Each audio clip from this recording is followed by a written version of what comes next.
अस्सलामुअलैकुम नाजरीन, bureau report में खुशामदीद। मैं हूँ फरजाना अली।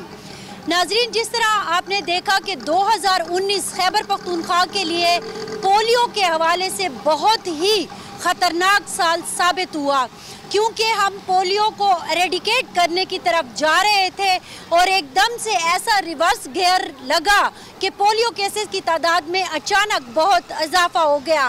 अगर मैं आपको खैबर पख्तूनख्वा में जो इंसदाद पोलियो एमरजेंसी ऑपरेशन सेंटर के आदाद व शुमार आपके साथ अगर शेयर करूं तो 2016 में पोलियो केसेस की तादाद पख्तूनख्वा में 8 थी, 2017 में ये सिर्फ 1 हो गई, फिर 2018 में ये तादाद 1 से बढ़कर 2 हुई और अब जब मैं आपसे बात कर रही हूँ तो इस वक्त ये तादाद जो है 98 तक पहुँच चुकी है। अब 2019 का डेटा यकीनन हमारे लिए न सिर्फ तकलीफदेह बल्कि अलार्मिंग है, साथ साथ 2020 से भी कुछ अच्छे जो तवक्कात हैं वो वाबस्ता नहीं की जा रही। तो अब क्या वजूहात हैं कि हम पोलियो को एरेडिकेट करने में नाकाम हुए हैं?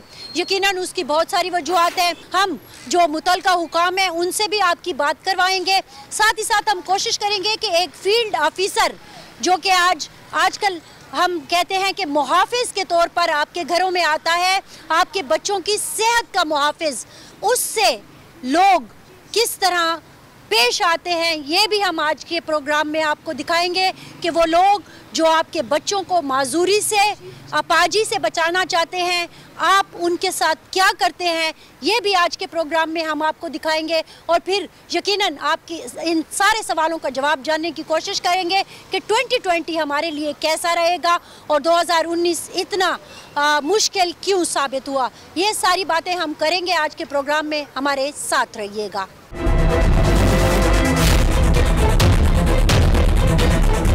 हज़ार खानी के इलाके में हम मौजूद हैं। जैसा कि मैंने आपको बताया कि ये हाई रिस्क एरियाज़ में पेशावर के समझा जाता है और ये जो नकासी आब है बुनियादी वजह भी इसकी बताई जाती है। फिर साथ साथ ये भी कहा जाता है कि लोग जो हैं रिफ्यूज़ल केसेस भी यहाँ पर बहुत ज़्यादा हैं।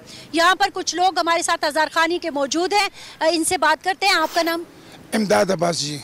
इमदाद अब्बास साहब, 2 चीज़ें जो हैं वो हज़ार खानी में बहुत ज़्यादा हैं जिसकी वजह से पोलियो केसेस में भी इजाफा हुआ और फिर हाई रिस्क एरिया में भी आ रहा है। एक तो ये नकासी आब और दूसरा लोगों का रिफ्यूज़ल। आप क्या समझते हैं, क्या वजूहत हैं? गंदगी आप देखें, ये नाली देख ले, ये तकरीबन 4 साल हो गए कि ये साफ नहीं होता है। अच्छा। ये मेरे ख्याल से तकरीबन 3-4 फुट बढ़ गया है। ये पहले बहुत नीचे थे। ये बुजुर्ग लोग हैं, इससे पूछ ले कि कभी साफ हुआ है? ये गंदगी से होता है जी।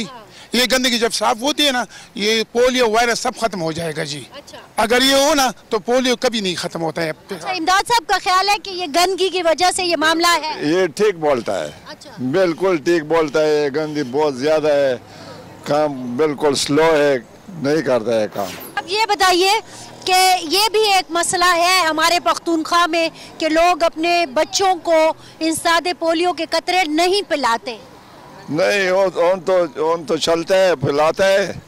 गुजारा हो गया है, लेकिन ये मामला साफ करो। ये अभी गुजारा हो गया है, पहले इसका मतलब है इनकारी वालिदैन थे। पहले इनकारी थे, उन गुजारा करते हैं। क्यों नहीं पिलाते थे, वजह क्या बताते थे? वजह तो एक दफा एक अचानक आदेश हो गया ना, मासूम बीमार होता है, जो गड़बड़ हालात पहनता है, इसी वजह से ये पोलियो बंद हो गया। वो एक ड्रामा था, वो खत्म हो गया, अब तो ऐसी कोई बात नहीं। हाँ, ड्रामा वो खत्म हो गया और इंशाल्लाह काम शुरू है। अच्छा, आपके इलाके में भी आपको लगता है कुछ लोग ऐसे हैं कि जो कि इससे इनकारी हों?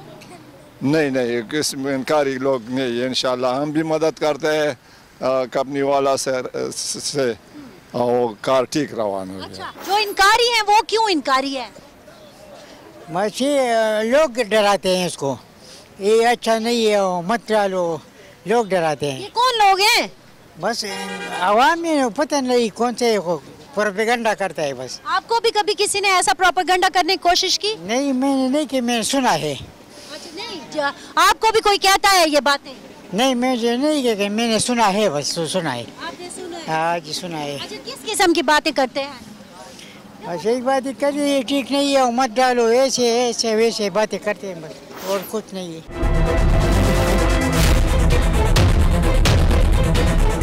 अगर मेरे बच्चे को कोई माजूरी से बचाने की बात कर रहा है तो मेरा ख्याल में मुझे तो उसको क्रेडिट देना चाहिए कि ये आपको क्रेडिट जाता है और आपकी मेहरबानी है कि आप मेरे बच्चे के बारे में सोचते हुए मेरे घर पर आए और ऐसा काम करने के लिए मुझे कह रहे हैं। लेकिन होता क्या है, ये कहानी बहुत मुख्तलिफ है।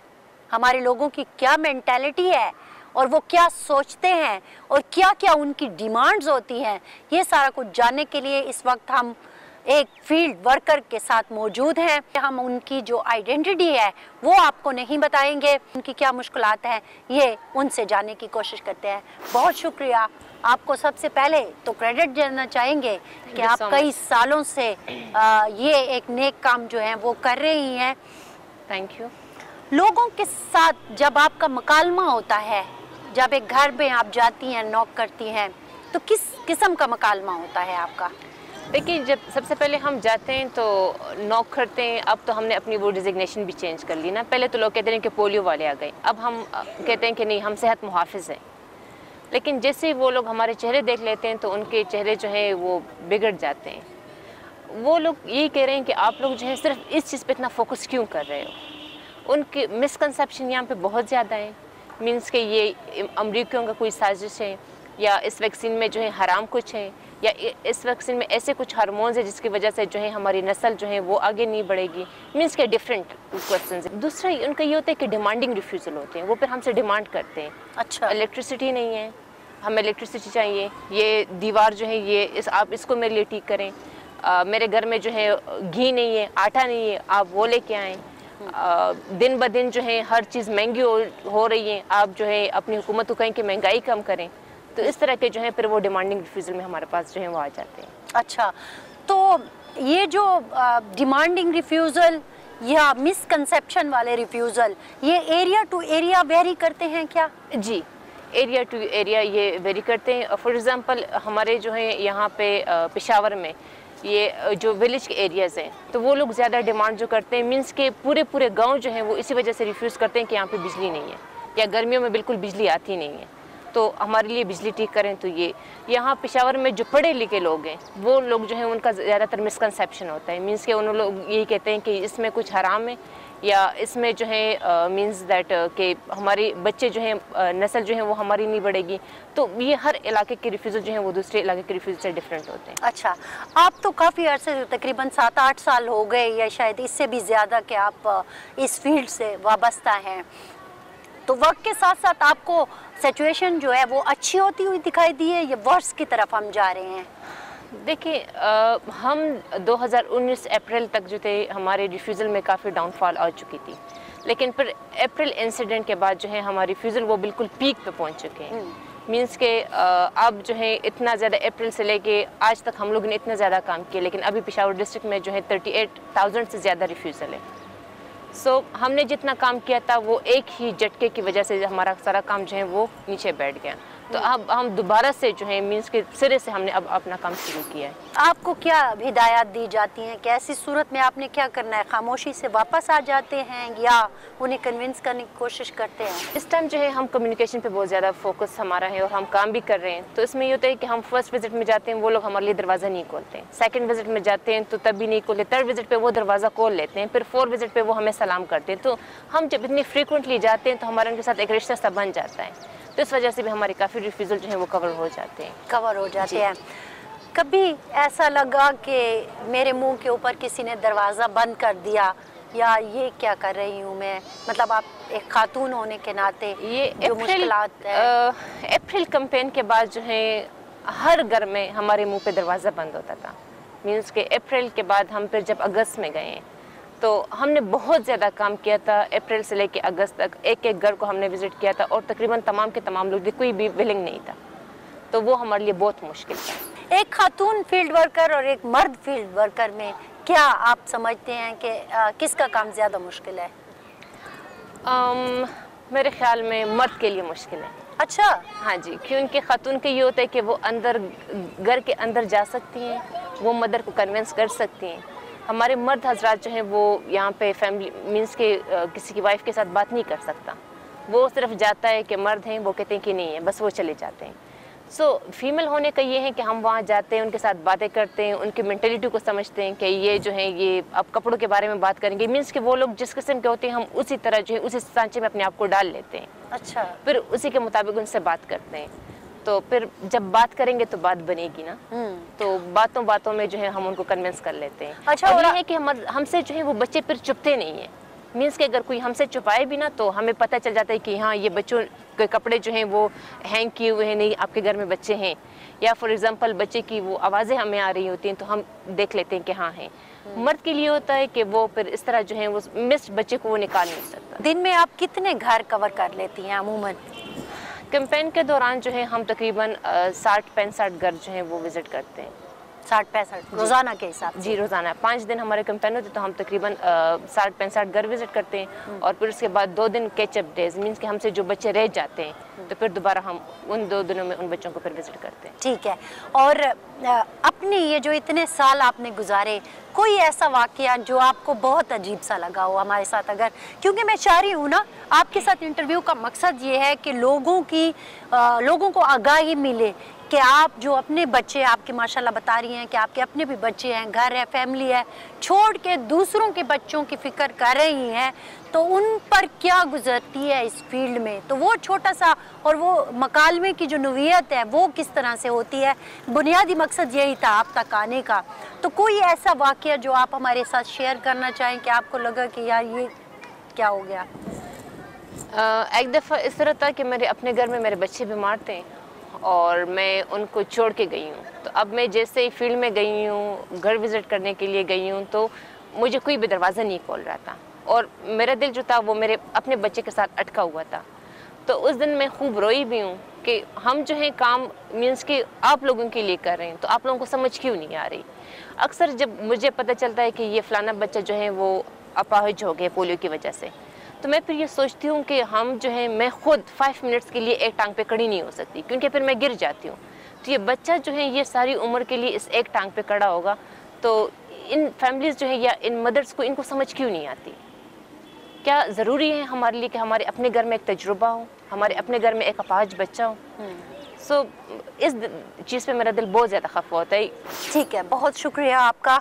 आपने देखा नाजरीन के एक फील्ड वर्कर से मैंने आपकी बात करवाई और खातून फील्ड वर्कर से बात करवाई जो अपना बच्चा, अपनी फैमिली, अपने घर वाले छोड़कर किसी और के बच्चे के लिए लोगों को कन्विंस कर रही है कि उसे माजूरी से बचाएं, उसे अपाहिज होने से बचाएं। लेकिन उन्हें किस किस्म की मुश्किलात का सामना करना पड़ता है ये हमने रखा आपके सामने, और आपने देखा कि उन्होंने कहा कि एक छोटी सी गलतफहमी कितना बड़ा मसला जो है क्रिएट कर सकती है और किस तरह की हुई सारी मेहनत पर जो है वो पानी फिर सकता है। उन्होंने कहा कि एक बिल्डिंग हमने बनाई, उसे गिरा दिया गया, अब पहले उसका गन साफ करना है और फिर दोबारा से उसके ऊपर तामीर करनी है जिसमें बहुत टाइम लगेगा।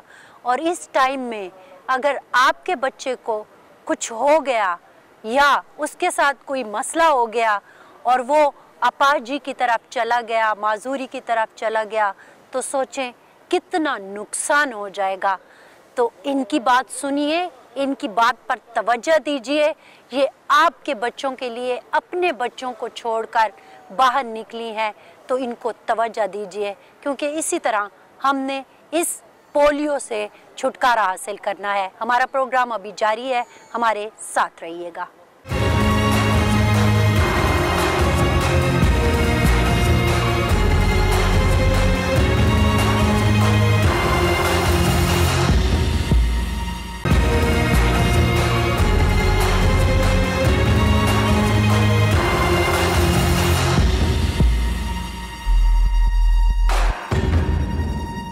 वेलकम बैक नाजरीन। ब्रेक पर जाने से पहले जैसे कि हम बात कर रहे थे खैबर पख्तूनख्वा में पोलियो के बढ़ते हुए केसेस की, ओवरऑल अगर हम बात करें 2019 की, तो पोलियो के हवाले से ये बहुत ही क्रिटिकल साल रहा है, क्योंकि जैसा मैंने शुरू में कहा कि हम जब रेडिकेशन की तरफ जा रहे थे और एकदम से रिवर्स गियर लगा है, तो इसकी वजूहात क्या हैं और कुछ चीज़ें जो हैं वो हमने आपके सामने रखी। और अब हमारे साथ इस वक्त मौजूद हैं, कोऑर्डिनेटर हैं खैबर पख्तूनख्वा के बराए इंसदाद पोलियो, अब्दुल बासित साहब। बहुत शुक्रिया बासित साहब, आपने हमें टाइम दिया। वैसे भी आप वक्तन फवक्तन आके बहुत सारी चीज़ों को क्लियर करते रहते हैं, लेकिन आज हमने सोचा कि बहुत सारे ऐसे मामलात जो कि शायद 1 या 1.5 मिनट में नहीं हो सकते, उसको ज़रा हम डिटेल से डिस्कस करें। पहले तो ये बात है कि 2019 जो मैंने कहा इतना क्रिटिकल क्यों रहा कि वो जो हम एडिकेशन की तरफ जा रहे थे एकदम से इतना रिवर्स गियर हमारा लग गया, वजह क्या बनी? बुनियादी बात जो समझने की है हम सबको, पर्टिकुलरली अवाम को, वो ये है कि जब आप बच्चों का जो गट है, उसका जो स्टमक है, उसको अगर आप एम्प्टी छोड़ेंगे और उसको वैक्सीन नहीं मिलेगा तो वायरस सर्कुलेशन में है। अगर वैक्सीन अंदर नहीं गई पहले से तो वायरस जाएगा और कॉम्प्लिकेशन कॉज करेगा, बच्चा पैरालिसिस का शिकार होगा।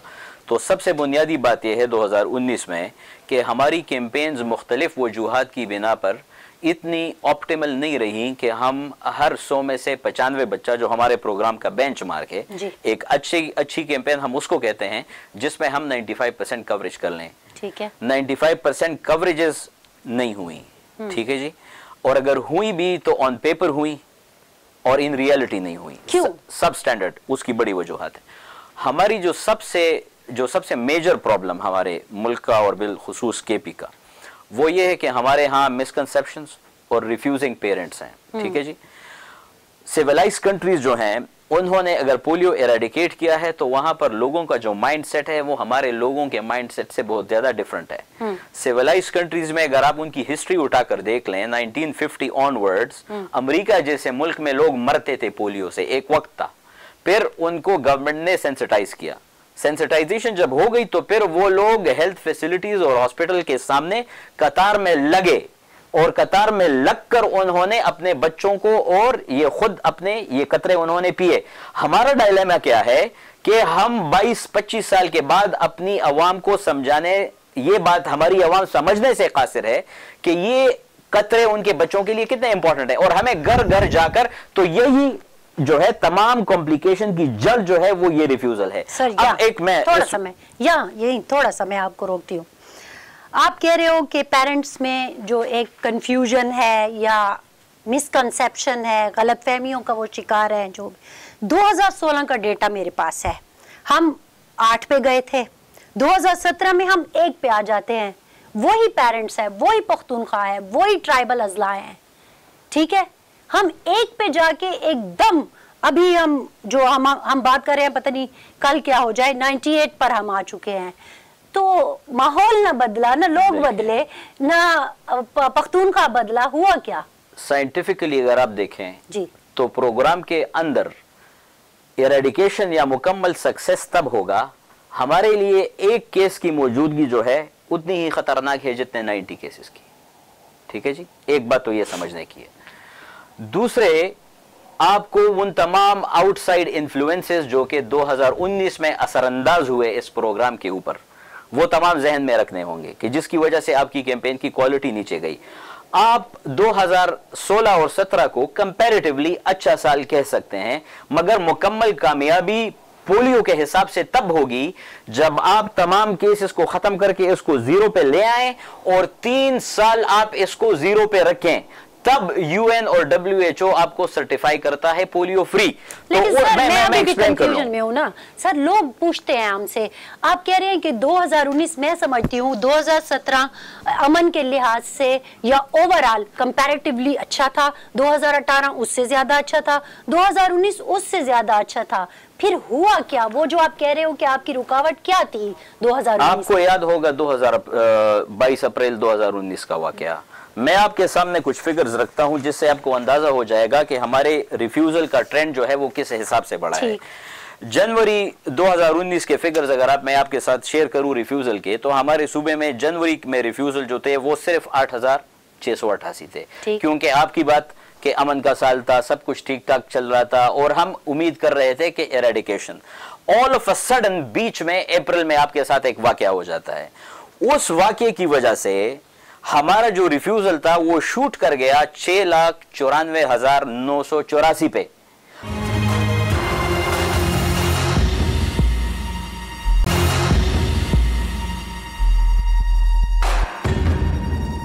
हमने बात की थी कि रिफ्यूज़ल केसेस की, लेकिन पिछले साल जो एक बहुत बड़ा प्रॉब्लम रहा वो फेक फिंगर मार्किंग का भी था। जी बिल्कुल। और काफ़ी अरसे तक इसको दबाया गया।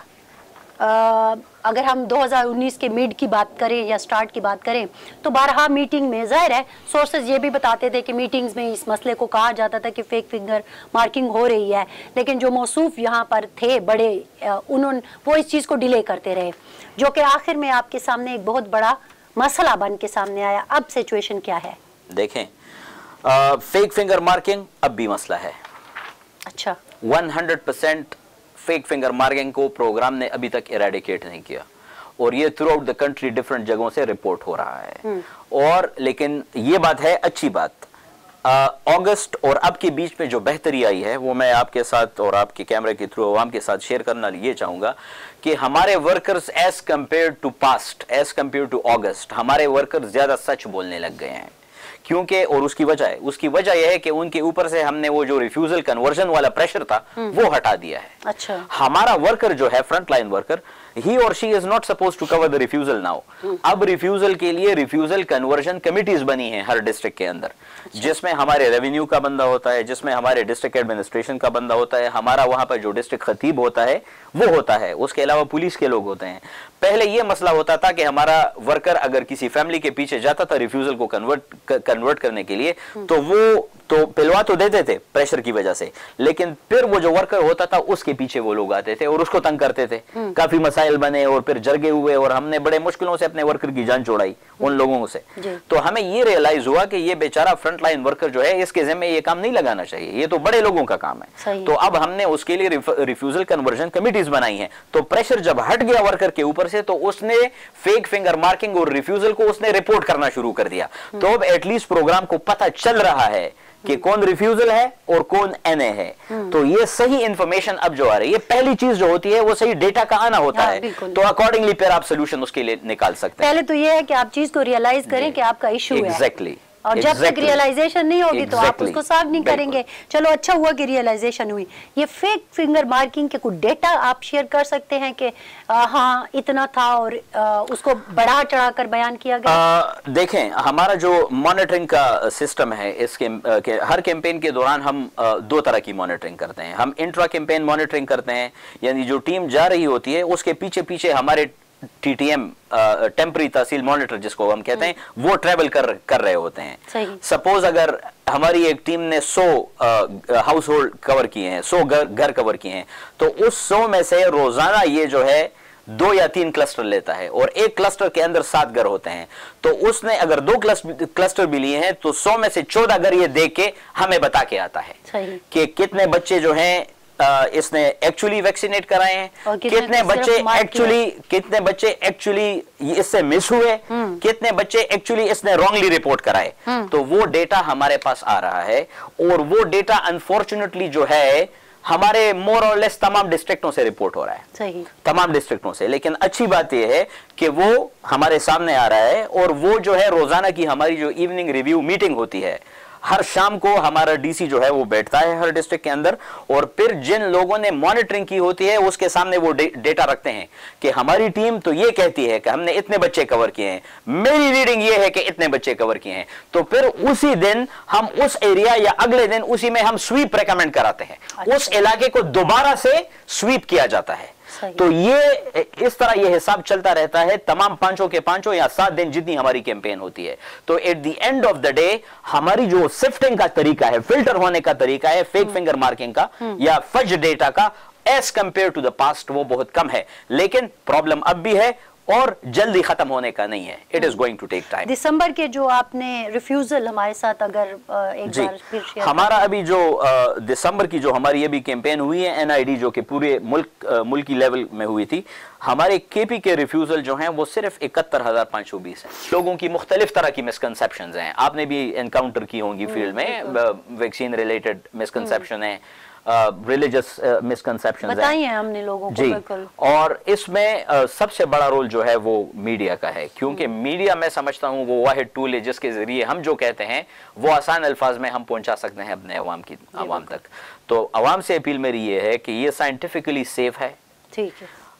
हमसे जितने भी मुसलमान ममालिक हैं जिन्होंने इरेडिकेट किया है, सऊदी अरेबिया है, मिस्र है, ईरान है, इराक है, Egypt, Libya, whatever you name it, और इसी वैक्सीन को यूज करते हुए उन्होंने ये इरेडिकेट किया है, तो वो भी कोई इशू नहीं है। सही है। हेल्थ पॉइंट ऑफ व्यू से भी एक्सट्रीमली सेफ है। ठीक है। तो मतलब ये कि रिक्वेस्ट ये है मेरी तमाम पेरेंट्स से कि जब भी पोलियो के वर्कर आपके घर आएं तो काइंडली अपने बच्चों को इन 2 खतरों से बिल्कुल ठीक है। बिल्कुल, प्रोग्राम का वक्त चूंकि बिल्कुल खत्म होने वाला है, तो मैं आखिर में वो चीज़ ज़रा आपसे जानना चाहूँगी कि ये लकी और बनू, क्योंकि हम अगर 2019 के ज़्यादातर केसेस देखें तो लकी जो है वो बहुत हाई रिस्क रहा है, इसकी बुनियादी वजह क्या है? बुनियादी वजह जो है again the issue of fake finger marking, अच्छा, and the issue of fudged data.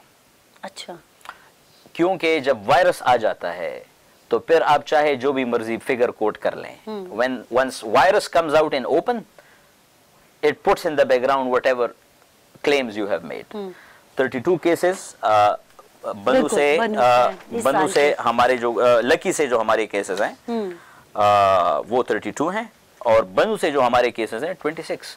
It is a reflection of the fact कि 2019 और इवन 18 कि जो हमारे कैंपेन हुए हैं साउथ में, इन पर्टिकुलर बनू और लकी में, वो सारे के सारे सब ऑप्टिमल कैंपेन थे, क्योंकि सवाल ही नहीं पैदा होता कि आपने कैंपेन अच्छे कर लिए और फिर भी वायरस आ गया। अगर वायरस आ गया तो इस बात का सबूत है कि आपके कैंपेन, तो अब आपने ओवरकम करने की कोशिश की है? ओवरकम हम बिल्कुल, पहले तो हमने मतलब जो वहाँ पे रीजंस थे उन पर काबू पाने वो हमने डायग्नोस कर लिया है। ठीक है। उसकी मॉनिटरिंग जारी है। सही। बड़ी विगरस हमारी मॉनिटरिंग होती है जब भी कैंपेन होता है, और हम साउथ पे एक्स्ट्रा फोकस करते हैं। अगर किसी डिस्ट्रिक्ट में हम अपने 6 एक्सटर्नल मॉनिटर भेजते हैं तो लकी और बनू के लिए हमारे 12-12 और 18-18 मॉनिटर्स जाते हैं, ताकि हमारी अभी जो पिछला हमारा एनआईडी हुआ है अल्हम्दुलिल्लाह बड़ा ठीक ठाक एनआईडी हुआ है। और अगर मैं ये बात कहूं तो गलत नहीं होगा कि जनवरी 2019 के बाद हमारा जो पूरे साल में अगर कोई अच्छा कैंपेन हुआ है तो वो दिसंबर 2019 का कैंपेन हुआ है। तो आप सोच लें कि जनवरी और 19 के बीच, जनवरी और दिसंबर 19 के बीच में 11 महीने हैं, तो 11 महीनों में जो कैंपेन हुए हैं वो सारे हमारे सब ऑप्टिमल हुए हैं। क्या 2020 जो है वो एरेडिकेशन का साल होगा? 2020 ये मैं क्लेम नहीं करता कि एरेडिकेशन का साल होगा, कम करने का साल डेफिनेटली होगा, और इंशाल्लाह जून 2020 के बाद you will see a mark decline. अच्छा। आपको बहुत ज्यादा केसेस की फ्रीक्वेंसी में कमी नजर आएगी। ये जो अभी जनवरी में जो केसेस आए हैं, क्या ये पिछले साल के केसेस हैं? अभी तक जो हमारे पास जितने भी केसेस अभी रिपोर्ट हुए हैं तो ये 136 केसेस हमारे वाइल्ड पोलियो वायरस 1 के हैं। हाँ। लेकिन इसमें किसी का भी जो डेट ऑफ ऑनसेट है वो, मैं केपी के केसेस की बात कर लूं, उनमें जो आखिरी केस है उसका ऑनसेट भी 31 दिसंबर 2019 है। मतलब तो फिर हम ये जो डेटा दे रहे हैं कि साल का पहला, साल का दूसरा, इसका मतलब है कि ये 2020 का केस नहीं है। 2020 का कोटा भी हमारा खुला नहीं है, वो केस अभी हमारे नहीं हुए। अच्छा। क्योंकि 2020 का हम केस एक्चुअली साइंटिफिकली वो केस मानेंगे जिसका डेट ऑफ ऑनसेट 1 दिसंबर या उसके बाद। कोई सैंपल है आपके पास ऐसा? अभी तक कोई केस नहीं है। इसमें एक बात मैं क्लियर कर दूं कि जब ये वायरस की ऑनसेट होती है, जब अपने ये सिम्टम्स दिखाता है ना, तो इससे ये एटलीस्ट 4 वीक्स पहले ये इसकी इंक्यूबेशन शुरू हो जाती है। सही। ये जिस्म के अंदर आ चुका होता है। तो अगर 31 दिसंबर को भी बच्चे में सिम्टम जाहिर हो रहे हैं तो इसका मतलब है कि ये 1 महीना कमोबेश 1 महीना कबल बच्चे के जिस्म के अंदर जा चुका था। सही। तो वो भी प्रैक्टिकली हिसाब होगा 1 महीने पहले। ठीक है। से पिछले से तो ये भी प्रीटी मच जो हैं ये 2019 के केसेस हैं। ठीक है, बहुत शुक्रिया बासित साहब, बहुत सारी चीज़ें जो हैं वो आपने क्लियर की। और नाज़रीन, जो सबसे अच्छी बात सामने आई कि चीज़ों को रियलाइज़ किया जा रहा है, चाहे वो इनके बिहाफ पर यानी कि हुकूमत के बिहाफ पर या फील्ड वर्कर, तो बेचारा जैसे कि बात साहब ने बताया कि बड़ा मुश्किल में होता है कि आपको एक रिफ्यूजिंग जो पेरेंट्स हैं उनका भी सामना है, अजीब किस्म के यहाँ पे दस्तूर और रिवाज है, और फिर जो एक वायलेंट रवैया है हमारा। आप अगर स्पेशली लकी मरवत और इन इलाकों में देखें, साउथ में जहाँ पे केसेस बहुत ज़्यादा है, तो वो भी इन सारी चीज़ों को फेस करना पड़ता है इस फील्ड वर्कर को, तो उनकी मजबूरियों को भी सामने रखना पड़ता है। लेकिन जो एक बहुत खूबसूरत चीज़ है वो ये है कि चीज़ों को रियलाइज़ कर लिया गया है और जो कमियां थीं उनको माना गया है कि हमारे से कोताहियां हुई हैं और अब हम उसको और कम करने की कोशिश कर रहे हैं। 2020 का कोई केस हमारे सामने नहीं है। जितने केसेस आए ये 2019 के हैं। उन्होंने ये नहीं कहा कि हम इसको एरेडिकेट करने का दावा करते हैं, लेकिन हम और कम करने की ज़रूर कोशिश करेंगे और हम भी उम्मीद करते हैं कि 2020 का जो साल है कम से कम हमारे बच्चों को पोलियो से बचाव का साल साबित हो। हमारी तरफ से इतना ही। फरजाना अली को ब्यूरो रिपोर्ट से दीजिए इजाज़त। अल्लाह हाफ़िज़।